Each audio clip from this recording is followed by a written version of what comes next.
Salam Indonesia, Anda menyaksikan berita terkini bersama saya Pradana Adiputra.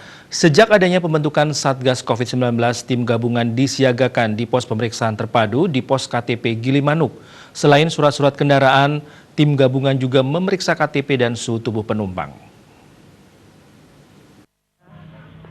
Sejak adanya pembentukan Satgas COVID-19, tim gabungan disiagakan di pos pemeriksaan terpadu di pos KTP Gilimanuk.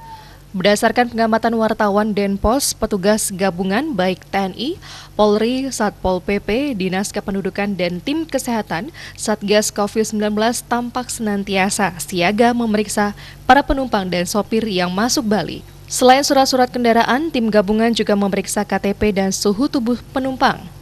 Demikian juga kendaraan di-spraying petugas. Jika ada penumpang dari zona merah dan suhu tubuh mencapai 38 derajat, maka akan diajak ke ruang isolasi di pelabuhan dan di rapid test, serta dipulangkan.